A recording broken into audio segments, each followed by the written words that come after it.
Hai guys, selamat berjumpa kembali di channel novel populer viral yang keren ini. Sebelum mengikuti kelanjutan kisah Dev atau Camping yang semakin seru dan mendebarkan ini, mohon bantuan kalian untuk subscribe, like, komen dan share video-video yang ada di channel ini ya. Perlu diketahui bahwa novel Perintah Kaisar Naga ini adalah termasuk kategori novel ongoing. Jadi waktu update dan jumlah bab setiap hari menyesuaikan dengan update dari autornya.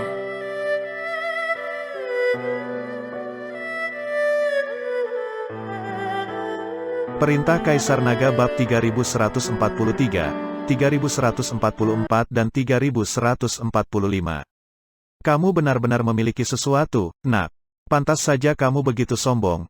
Kamu telah membuka ruang aslimu hanya dalam satu tubuh. Dan kamu memahami beberapa jenis kekuatan asal, bahkan di zaman kuno, kamu bisa dianggap sebagai seorang jenius.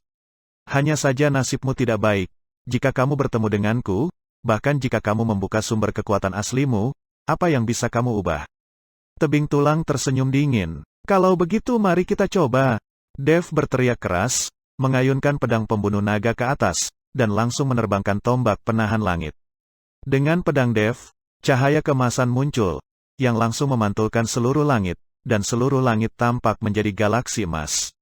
Bahkan air laut, yang sehitam tinta, berubah warna di bawah cahaya kemasan. Tebing Tulang sedikit mengernyit, dan tombak langit di belakangnya menghilang dalam sekejap, dan berkumpul bersama dengan tombak langit yang tertiup angin. 81 tombak yang dipegang langsung dikumpulkan menjadi satu. Tebing Tulang melompat ke depan, meraih tombak langit, dan raungan harimau meletus dari tombak langit. Kekuatan-kekuatan penghancur meletus dalam sekejap. Duar, pedang Dev bertabrakan dengan kekuatan dari tombak langit, menyebabkan ruang di sekitarnya langsung terdistorsi, dan laut di sekitarnya langsung memicu gelombang besar setinggi 100 meter. Kekuatan semacam ini membuat semua orang di pulau itu merasa tercekik. Kekuatan ini sama sekali tidak kalah dengan milikku, Tuan Dev benar-benar terlalu kuat. Dia hanya berada di tahap ke-8 dari alam tubuh Fit, ini terlalu menakutkan. Penatua Hantu Gunung Iblis terkejut, meskipun dia adalah peringkat ketiga dari alam lintasan kesengsaraan. Dibandingkan dengan serangan Dev barusan, dia mengakui bahwa dia bahkan tidak bisa menggunakannya. Ini terlalu menakutkan, bagaimana ini bisa menjadi kekuatan yang dapat meletus dari seorang kultivator peringkat ke-8 dari alam tubuh Fit. Melihat pukulan ini, ekspresi Ji Lianzan menjadi sedikit rumit. Sebagai master dari Sekte Feitian, seorang kultivator yang baru saja dipromosikan ke alam lintasan kesengsaraan. Ketika dihadapkan dengan pukulan Dev barusan, dia sangat terkejut dengan dampak yang dihasilkannya. Baru saja dia secara naluriah ingin lari, karena pukulan barusan dan setelah ledakan membuat semua orang merasakan bahayanya. Tetapi akan sangat memalukan jika dia berbalik dan melarikan diri. Belum lagi yang lain, semuanya berwajah muram, berusaha sekuat tenaga untuk menahan akibat ledakan. Pada saat ini, Tebing Tulang, di bawah hantaman ini, tubuhnya tiba-tiba mundur, dan tombak langit di tangannya langsung bubar, bergegas ke arahnya dan berubah menjadi seberkas cahaya, menembus langsung ke pulau. 81 tombak penahan langit membentuk pola aneh di pulau kecil itu. Melihat ke bawah dari udara, wajah Tebing Tulang langsung menjadi sangat jelek, karena 81 tombak penahan langit ditempatkan langsung berpose menjadi tangan besar dengan jari tengah terangkat. Jelas, Dev menggunakan metode ini untuk mempermalukannya. Melihat bahwa Dev merobohkan tombak langit dengan satu pukulan, semua orang diam-diam menghela nafas lega. Bahkan kultivator lain diam-diam berdoa untuk kemenangan Dev bagaimanapun. Kemenangan Dev memungkinkan mereka untuk bertahan hidup, jika tidak mereka semua akan dimakan oleh Tebing Tulang ini. Tulangmu yang patah itu tidak terlalu buruk, tidak patah di bawah pedang pembunuh nagaku. Namun, saat ini roh pedang-pedang pembunuh nagaku rusak, jadi kekuatannya belum sepenuhnya digunakan. Kalau tidak, tulang-tulangmu yang patah ini akan berubah menjadi sampah, kata Dev sambil mencibir. Mendengarkan kata-kata Dev, wajah Tebing Tulang penuh amarah. Sebagai orang kuat di zaman kuno, meski hanya tersisa jiwa yang tersisa, kekuatan spiritualnya masih ada. Tebing Tulang hampir mati karena marah. Ini persis saat harimau jatuh di pinggang dan diintimidasi oleh anjing, dan naga jatuh di air dangkal dan digoda oleh udang. Tebing Tulang melambaikan tangannya, dan 81 tombak penahan langit kembali ke belakangnya. Tetapi saat ini Tebing Tulang terkejut menemukan bahwa beberapa dari 81 tombak penahan langit telah retak. Retakan ini sangat mengejutkan tebing tulang dan hampir saja dia menjatuhkan rahangnya.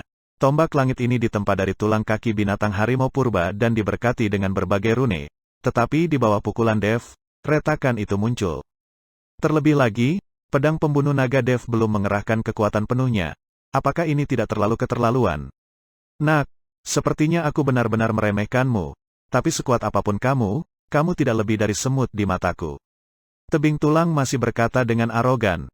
Setelah selesai berbicara, terlihat bahwa tebing tulang menyatukan kedua tangannya di depan dadanya, dan setetes darah jiwa dipaksa keluar dari antara kedua alisnya. Darah jiwa melayang perlahan, lalu tiba-tiba meledak, membentuk awan kabut darah ini menyelimuti semua tombak langit. Di bawah restu kabut darah ini, rune di tombak langit itu mulai berkedip dan memerah. Ketika Dev melihat ini, dia tidak ragu-ragu, tetapi mengayunkan pedang pembunuh naga, dan seluruh tubuhnya berubah menjadi sambaran petir dan bergegas menuju tebing tulang. Melihat ini, tebing tulang mengumpulkan tombak langit lagi, lalu menghadapi Dev untuk bertarung dengan tombak langit. Tombak langit di tangan tebing tulang, setiap kali dia mengayunkannya, hantu yang tak terhitung jumlahnya muncul bola-balik, dan dia bahkan bisa melihat harimau ganas di kehampaan membuka mulut mereka lebar-lebar dan menyerang Dev. Dev memegang pedang pembunuh naga, bola-balik melalui hantu di seluruh langit, seolah menghadapi serangan kuat yang tak terhitung jumlahnya pada saat yang sama. Kecepatan Dev juga sangat cepat, menyalakan cahaya pedang di seluruh langit, keduanya pecah dengan kekuatan penuh.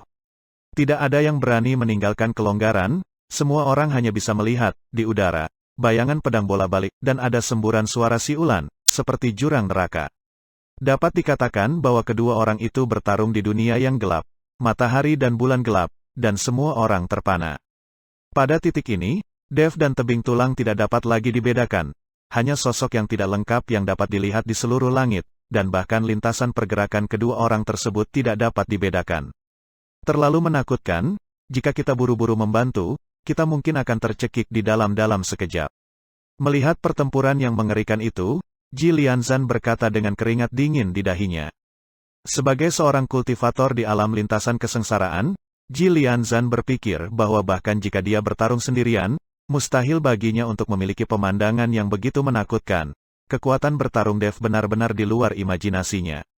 Siapa yang mengira bahwa seorang kultivator kecil di alam komposit akan meledak dengan aura dan kekuatan yang lebih kuat daripada para kultivator di alam lintasan kesengsaraan? Para kultivator lainnya sangat sulit untuk mempercayainya.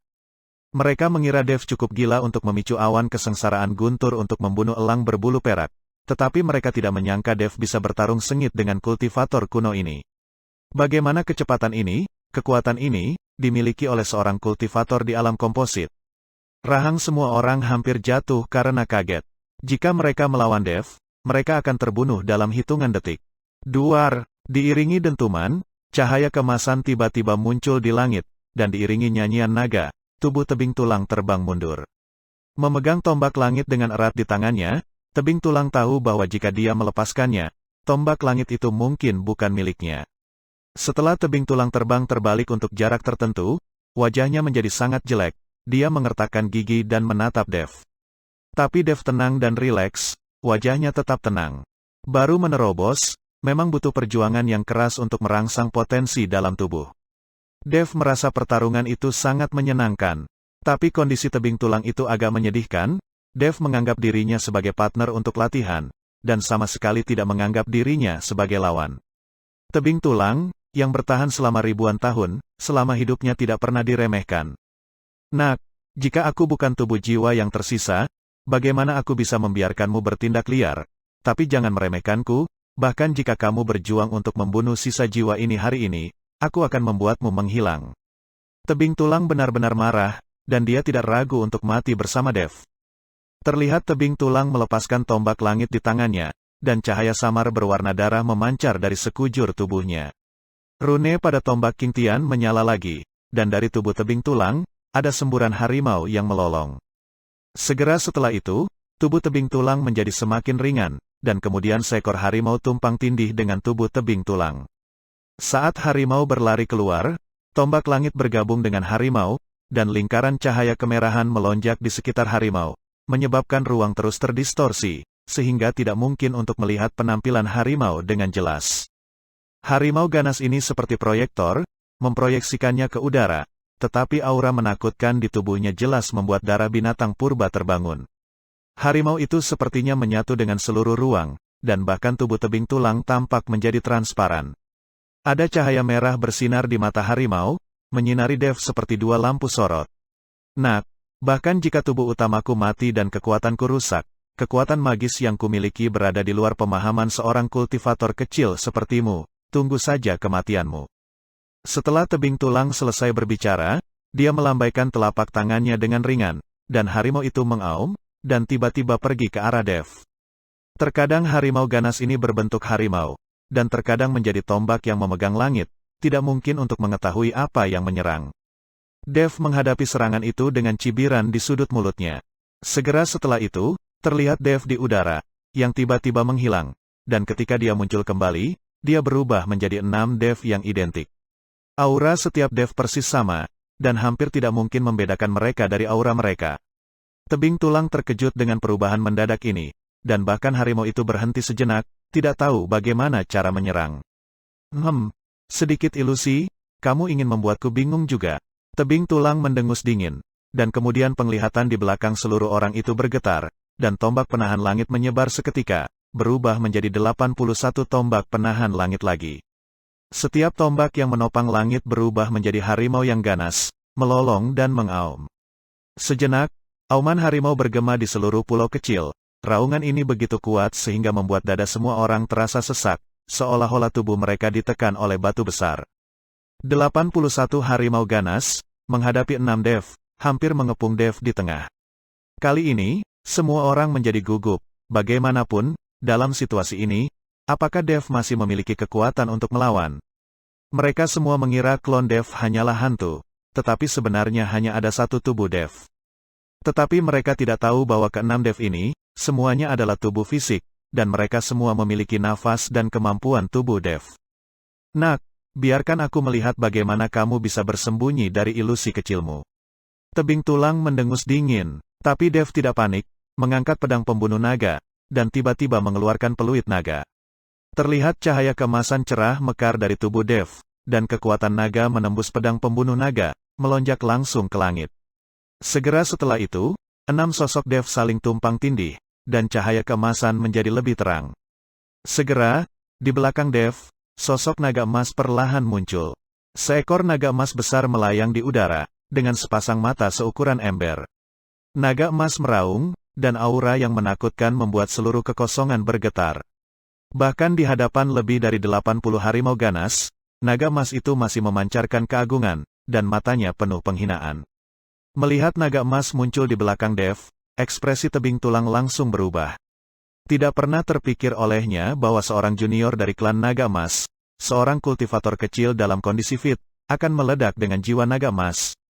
Ini tidak mungkin, hanya darah paling murni dan mulia dari klan naga emas yang dapat mengeluarkan jiwa naga emas. Dan bagaimana mungkin Dev, seorang kultivator kecil di dunia surga dan manusia, menjadi garis keturunan paling mulia dari garis keturunan naga emas? Mustahil, sangat mustahil. Tapi naga emas yang melayang di atas kepala Dev, itu benar-benar muncul di depan matanya, tebing tulang tidak mau mengakuinya.